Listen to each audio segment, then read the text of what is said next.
Hi, everybody. I'm Michelle Torgerson, the president and CEO of Raising a Reader. Welcome to Live with Raising a Reader, and thanks for joining us for another episode of our Radical Collaboration series. We have a wonderful guest here today. In our world of children's books, this is one of our big celebrities, I would say, from my point of view.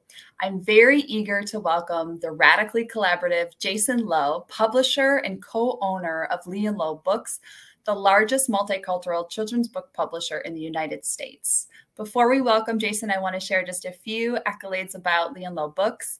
They were founded in 1991, and they're celebrating their 30th anniversary this year. Low is part of Foreword Magazine's esteemed list of indie publishers of the year and the recipient of an Angel Award from the Eric Carle Museum for its dedication to diverse books and BIPOC artists and authors. Low is also the originator of the Diversity Baseline Survey, which measures inclusivity behind the scenes in publishing, and something that is very critical to our work here at Raising a Reader. Hello, Jason. Hello. Hello. It's good to see you. Thanks for joining us here today. Glad to be here. Thanks for having me. So how are you today, Jason? And where are you joining us from? I'm great. We're based in New York City. It's getting seasonably cool today, which I like. New Yorkers like change of weather. So it's all good for me. That's great. And are you back in the office, Jason, for our listeners? I am. I've been once I got vaccinated, I was coming back to the office right away. Sort of a marriage preservation thing, but it's it's all good. Absence makes the heart grow fond. That's right. That's right. My partner would say the same for me. He's ready for me to get out of my home office as well. Yep. It's good. Well, we're thrilled to have you here today in conversation, and I'm really excited to talk to you about a few things. First, as you may know, Raising a Reader, we have multiple efforts underway in support of our race equity agenda, which was designed to support the children and families that we serve. And some of those efforts are internal and some of them are external, but they're all of our efforts as it relates to our race equity agenda exist to align and address the racial injustices and inequalities that our families and children serve. One of the big efforts that we have underway, and a really important thing that we're doing that we launched about a year and a half ago, almost 2 years ago, actually, is conducting a comprehensive audit of our book collection to ensure that it represents and explores race, gender, and culture in a manner that's reflective and inclusive, with a spotlight on representation of authors and illustrators.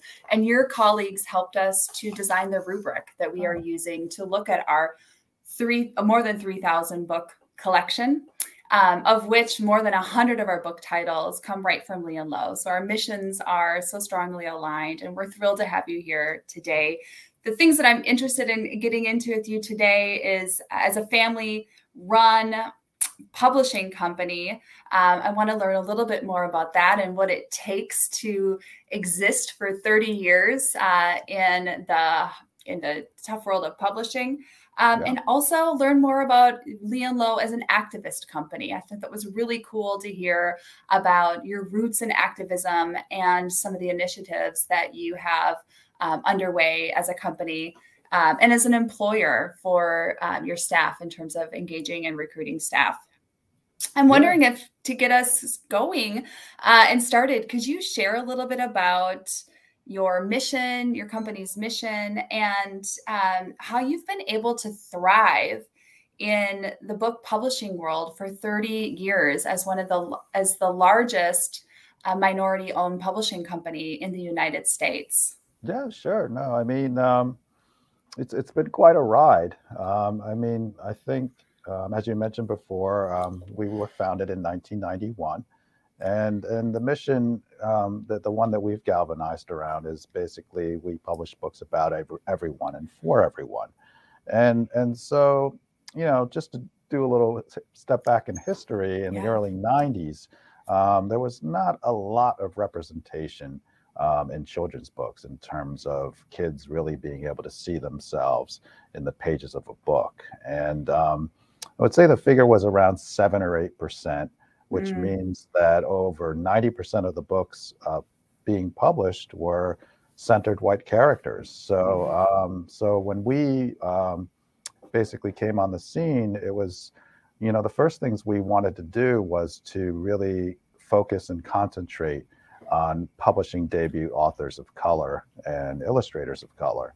And these are people who were new to the children's book arena, you know, and I think, you know, this sort of dovetailed nicely with the owners as well. I mean, the owners were all publishing outsiders. You know, we were not people who came from publishing careers, and so that enabled us to really look at publishing with a fresh eye. And so you know, being a minority-owned business, it also sort of trickled down to the hiring as we began to grow.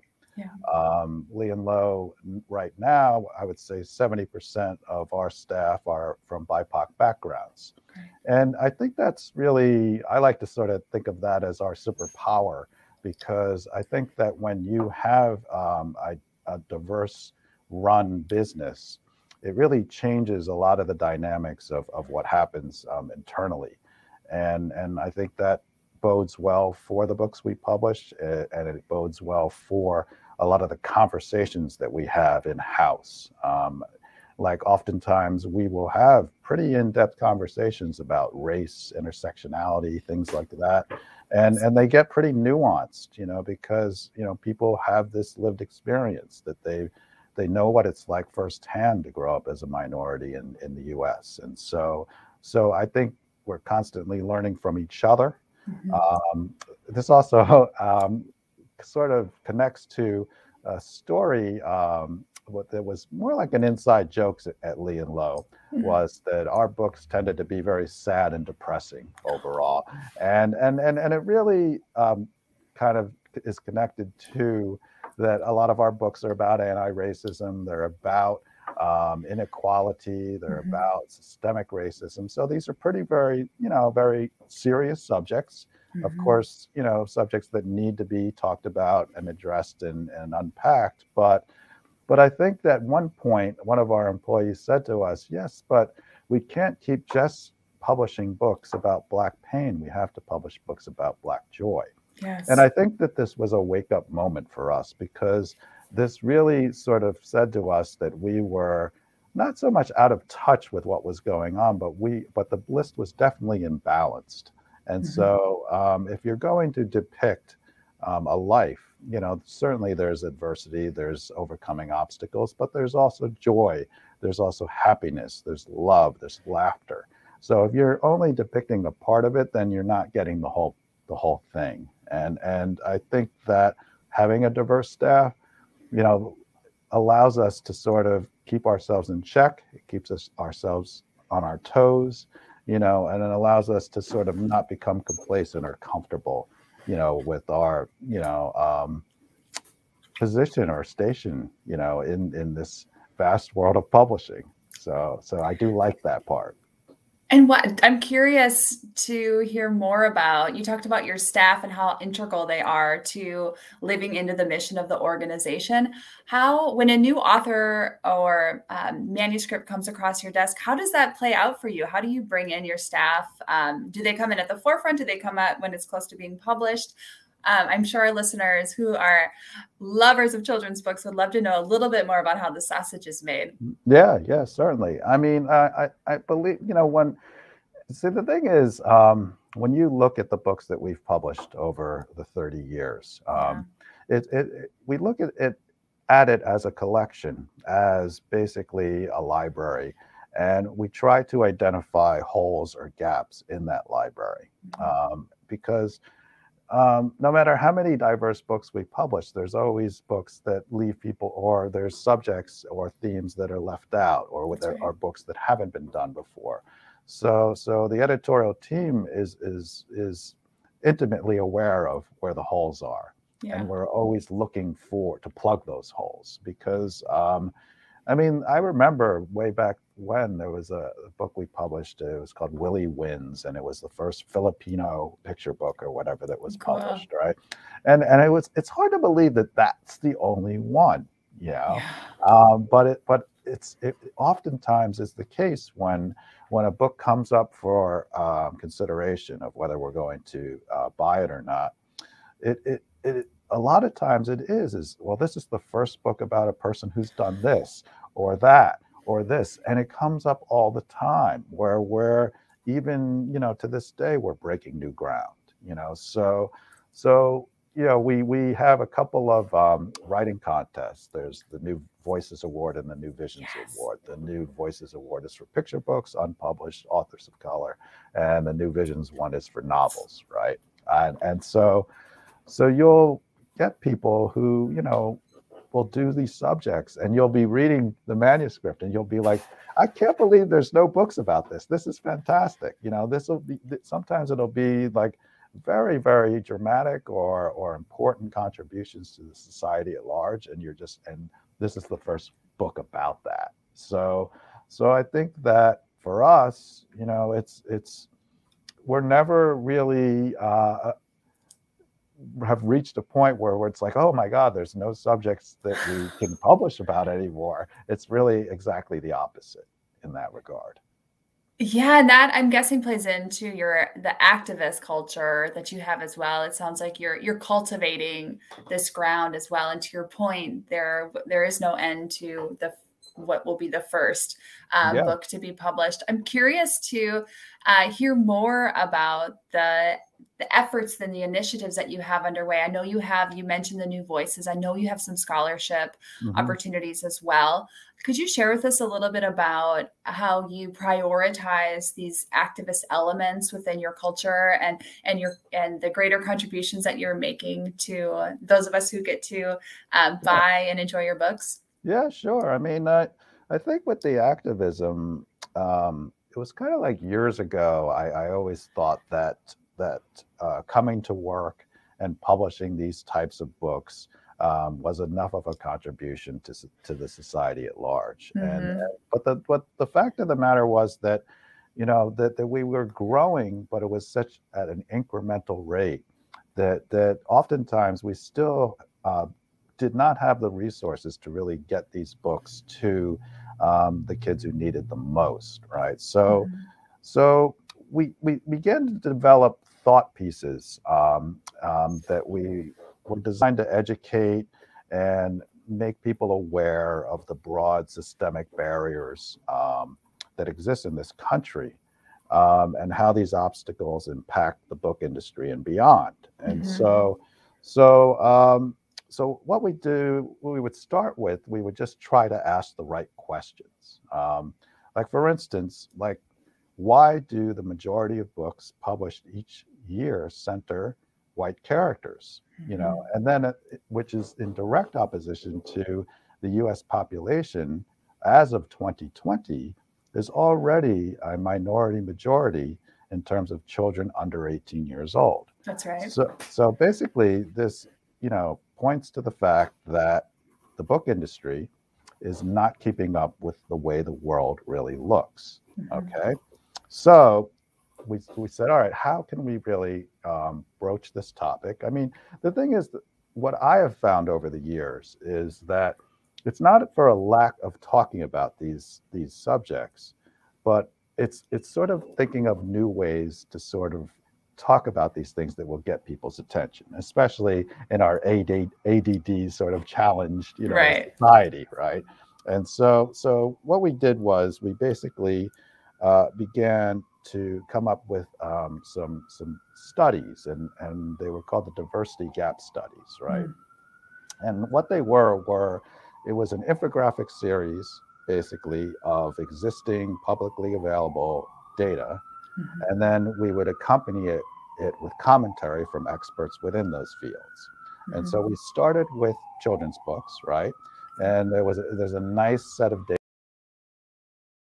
center in Madison, Wisconsin. Yep. And they've been keeping tabs on the amount of diverse books that have been published for decades now. And so CCBC, I'll just use their acronym, is basically, they never lacked for shocking data.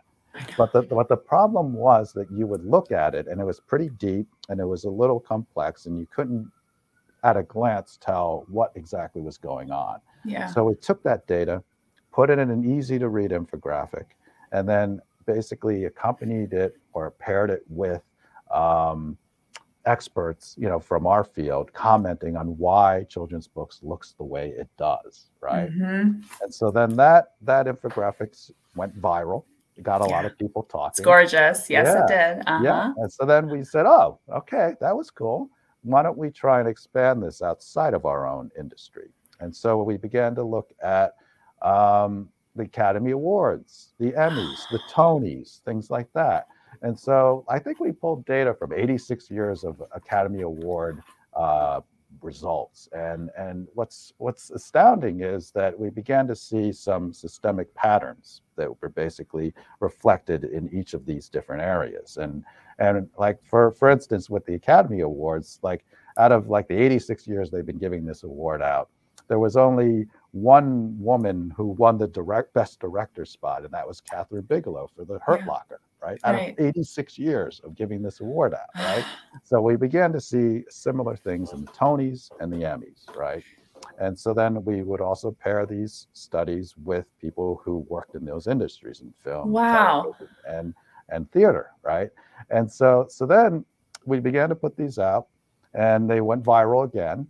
Jason, I didn't know you guys were the ones pulling that data. Well, yeah. And so it was just sort of to think of new ways to look at this, right? And then what was interesting about like the Academy Awards, going back to that, was that it preceded the hashtag #OscarSoWhite, right? Yes. And so I'm not saying that we can basically confirm or deny that we were the impetus for that particular hashtag, but we definitely contributed to the conversation as it was unfolding online, right?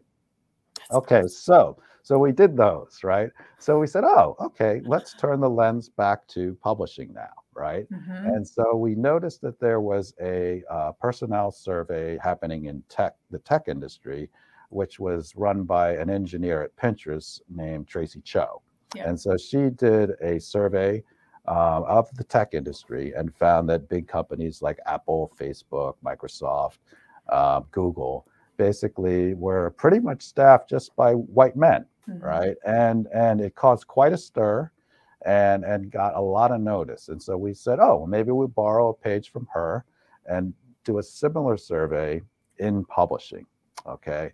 So in 2015, we basically ran a survey. We called it the Diversity Baseline Survey, which you mentioned before, or we like to call it DBS, because try saying Diversity Baseline Survey a whole bunch of times and it gets rather tiring. But so we ran this survey in 2015, we released the data in 2016.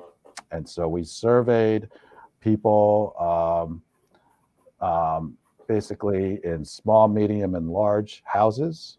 And we also surveyed major reviewers, right? And so when the results came out, also we probably got the survey out to just under 4,000 people, and 3 out of 5 of the big 5 publishers participated. That's great. Yep. So then once the results came out, we found that 79% of the publishing workforce was white, female, straight, and non-disabled, okay? And so this sparked a flood of conversation within the industry, and many big houses formed D&I, departments within their companies to try and address this, shortfall, representation. So we said, all right, we're gonna run the survey again. So it's 4 years later from there, right? So we run it in 2019, released the data in 2020. And so this time we surveyed all the small, big, and large publishers. 5 out of 5 of the big 5 publishers participated this time. We also included literary agencies, the major reviewers, as well as academic publishers, okay? So the pool's a lot bigger now. And so the survey participation went up 112%. And then we basically surveyed about a little under 8,000 people this time around. And the results were statistically unchanged. I mean, it was about 76% was, female, straight, non-disabled. so forth. So I mean, even though, you know, it may take some time for parity to take place, you know, in the publishing industry, DBS has become an accepted accountability tool for measuring staff representation. And so I think that, you know, my problem is when people just talk about things and they don't do anything about it. And really, DBS was born from us sitting around going, hey, someone should do something about this. And then the someone turned out to be us. So, so that was, you know, some of the examples of activism things that we've partaken.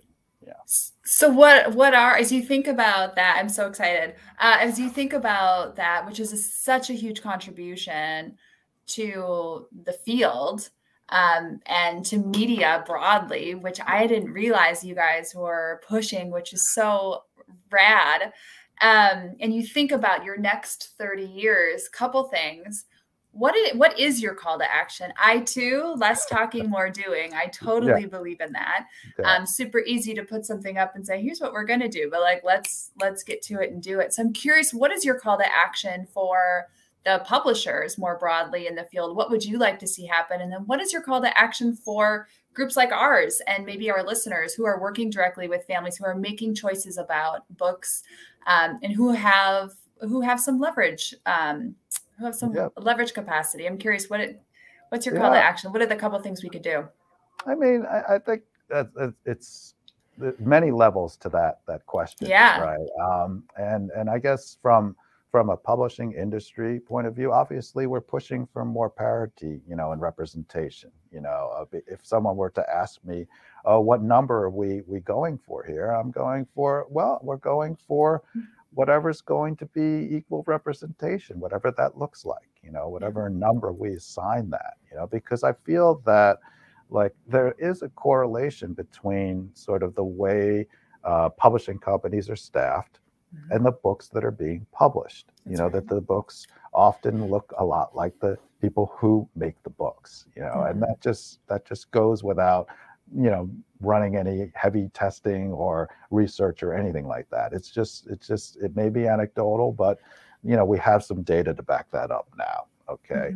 And so there's that aspect, you know, and I think that consumers really have to think about what are the value of books, you know, to them. You know, I mean, books are unique products, you know, in that a book can take years, like a picture book could take years to complete, you know, yet, you know, we only allow it to be a certain price and not above that, right? So there has to be some education in terms of really what does it take to make a book, and is it being valued, you know, from a price point standpoint, you know, to just a product that is so much head and shoulders above like an iPhone in terms of value, because you're talking about something that could influence people for generations, you know, and a book can do that. I mean, for me, you know, I often think about, you know, the sort of generational aspect of publishing, you know, and really we are an industry that is a little bit at a disadvantage, you know, because books take so long to make, you know, whether it be a novel or a picture book or whatever, because the content that can be created and published and posted on the internet, you know, from a digital point of view, is instantaneous. I mean, you look at the news cycle, for instance, we're in a 24-hour news cycle. And these were things that were joked about in movies, you know, back in the day, but have become a reality, you know, and it's hard for a book industry like ours to compete because of the slowness of, you know, that books are basically created by traditional medium like paintbrushes and paint and colored pencils and things like that, and they're subject to very, very long lead times in terms of completing them. So I think there has to be more education, you know, about what it goes into making books. I mean, I've read, you know, in terms of what your organization does and how it reaches into you know, the communities of how people are using books and the opportunities to use them. And I think there's got to be a lot more nuts and bolts thinking of like taking this thing apart and figuring out how we can be more effective in terms of getting books to the kids who need them, you know, and being able to do that in a more widespread way, you know. So there's just, it's a lot of cerebral stuff, but I mean, if we want publishing to survive and to keep thriving and going, these are the kinds of things that we got to think about. And there also has to be a sustainability aspect to it as well. Right. Because when we were talking before about paper, you know, it's just one of those things where we're making things, but how do we do it in a sustainable way? Yeah. And publishing is going to have to reckon with that as well, you know, because it is a thing. It's a thing that is made, and how do you do it in a way that basically is going to, you know, work well and nicely, you know, with sort of the planet's dwindling resources. So there's all that as well. So much to think about. There is. It's a lot. I know. No, but that's great. It's so much to think about. And oftentimes we pick up a book or receive it without maybe thinking about the long lead time that it takes, the opportunity to educate our consumers on the process for developing a book that is that window into the world and that mirror reflecting back on a child, and more broadly, that is so critical to the work that we're doing. We do have to wrap up our time together. I feel like I could talk to you for much longer. Yes, so there's more to talk about. I know that I want to, and so we'll have to come back and do this again. But I do want to hear from you. I'd like to ask all of our visitors, is there a book that you think should be on every bookshelf? A storybook that you think should be on every bookshelf? Could you share that with our listeners today? Yeah, no, I mean, there's so many ones that are favorites of mine. But I mean, I really like Aiden Becomes a Brother, you know, and it's the first trans picture book. And again, another first. And it's just a wonderful book, and it's not trying to do too much in terms of the messaging or anything like that. It's really just about a family, you know, getting ready for the new baby that's going to be joining the family. And it's a beautiful book. It's wonderfully illustrated. It's nicely, gently told, and I'm a big fan of that one. Yeah. And, the author's wonderful as well.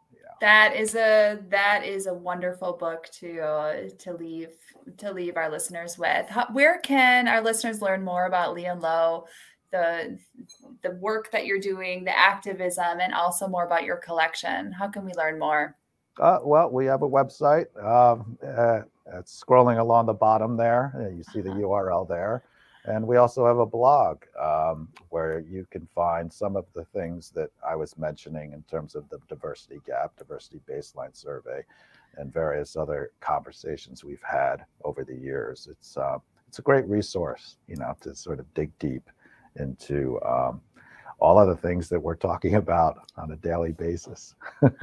Well, Jason, thank you for being here with us today. It was so exciting to talk to you and to learn more about the DBS, about your 30-year history, and about some of the ways that we can be more thoughtful in how we value our children's storybooks. And I just so appreciate your time, and keep up the great work. And we're, like I said, we're super fanning over here at Raising a Reader, being able to be in conversation with you. So thanks for your time, Jason. Have a great rest of your day. All right. Thank you, Michelle. Bye-bye. Bye now.